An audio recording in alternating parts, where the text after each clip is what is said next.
What's up, y'all? Welcome back to the channel. As always, I'm your co-host Donovan Quick, and first and foremost, welcome to free agency. Now, the Dolphins finally woke up and did something pretty good. They signed two offensive linemen, one of which was a great signing. The other one's probably going to be more of a backup, and I'm going to get started with the backup. You know, give you your dessert last. We signed Larry Borom to a one-year contract. Now, his film, I've already seen some of it go across Twitter. It is not that good. However, that's of more the recent years, 2023 and 2024. He played a lot better in 2021 and 2022 with the Chicago Bears, and that was a completely different system. That had a system more run-based, which we are basically run-based with, and he just needs to be somewhat competent in pass rushing, or pass protection, I should say, for Tua to be good. And on top of that, he's going to be our backup. He's going to be our swing tackle. He's going to be an emergency offensive guard. He's 6'5", 333 pounds. The dude's massive, and he can move pretty decently. The reason I say that, like, let's not get carried away here, because he is just going to be a backup. Right, so let's not dive into his film and be like, oh my god, this guy's terrible. Like, look, we've made terrible guys look good starting for us. This guy's an upgrade over our starters, and he's going to be our backup. So let's hit the brakes on that. On top of that, Kendall Lamb is probably going to be retiring. He said going into last year that he was going to be retiring. Then midway through the season, it's like, you know what, I might have another year or two left in me. And then he had that back injury that required surgery. So no official word yet on him, but he's probably not coming back. He's probably going to stay retired or stay home. Like, I just don't see it happening, him coming out of retirement, or him not retiring, I should say. As far as the really great signing, the Dolphins signed James Daniels, offensive guard, to a 3-year contract for $24 million. Now, this is a fantastic deal. Now, given the guy is coming off an Achilles tear, but he had really great run blocking, which is what we need. Like I said with Larry Borom, we need great run blocking in this offensive line. We can get by with like somewhat competent pass blocking, but we need run blockers and guys that can move and are people movers. And this guy certainly is that, at least when he was healthy.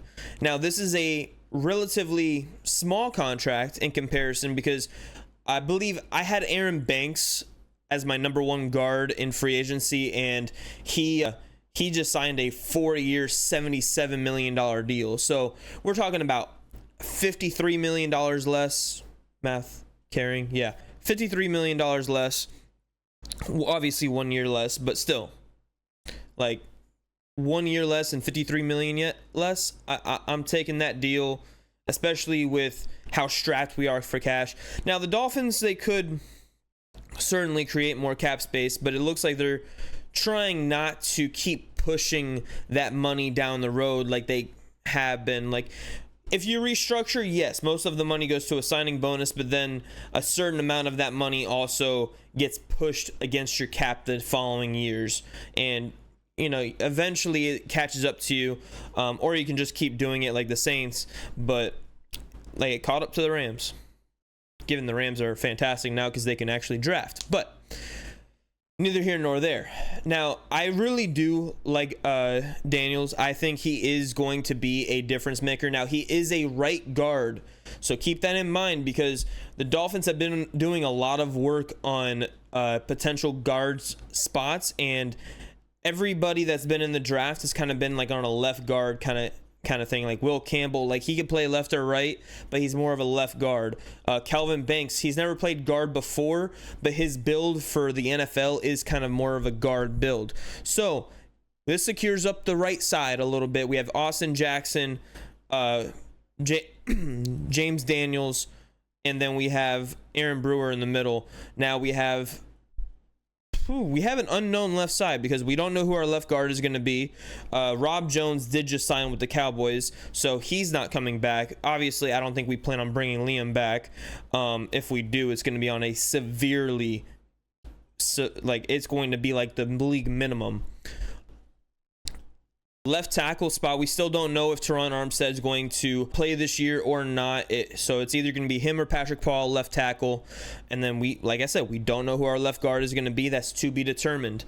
But honestly, dude, I am happy that, like, I was kind of frustrated in the beginning of free agency, as I'm sure all of us were. And I just kind of keep telling myself, I'm like, it's probably a good thing that we're not sitting here and shelling out a bunch of money and panicking, because that's exactly what it would be, is panicking. And I made a video about, you know, maybe panicking would be a good thing for Greer, and it would light his ass up, and he would, like, look, he may overpay for an offensive guard, but I'm fine with that if that means improving this team. Now, he didn't do that. He stuck to his values. He stuck to the cap. We still haven't restructured Sealer to Ramsey. Those are three guys I believe that we can come up with almost like another $30 million in cap space just by restructuring those guys, if not more. So, like I said, I mean, we're playing with pennies right now, but if need be, we could create that cap space, but I don't think we're going to be doing that. Honestly, I'm kind of happy we're taking the more conservative approach. Now, once Javon Holland signs, and he was the #1 rated safety going into the free agency, and there's been some massive safety deals today, upwards of, like, I think I saw they were making like $20+ million a year. I think I saw Hufanga is making 18. The dude from the Raiders that signed with the Panthers signed with the Patriots making 17. Like, yeah, there's some stout contracts out there right now, and Holland getting that kind of a stout contract could potentially bring another 3rd round comp pick back to the Dolphins, which may be why they're trying to be conservative, because they can get that 3rd round comp pick again next year, and it gives them, you know, that flexibility. Like this year we were supposed to have 2, still hasn't been announced just yet, but it looks like we're probably going to have 1 and then a 4th, because Christian Wilkins' injury kind of just derailed that comp pick. But yeah, that looks like it's what the plan is basically to be conservative, like kind of like last year, and try to find your value pieces. But hey, we did find our value pieces last year. We did. I do gotta say, we found Brooks. We found Aaron Brewer. Like we found a few pieces. Now, given we brought in Poyer, he sucked, but it just is what it is.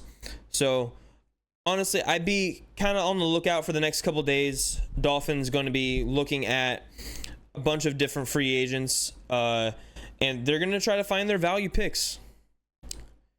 Let me know what you guys think in the comments below. Do you think this is a good signing? Do you think this is a bad signing?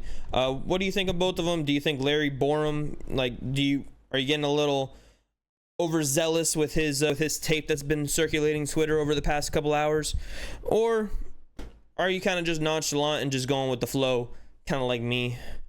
But yeah, deuces.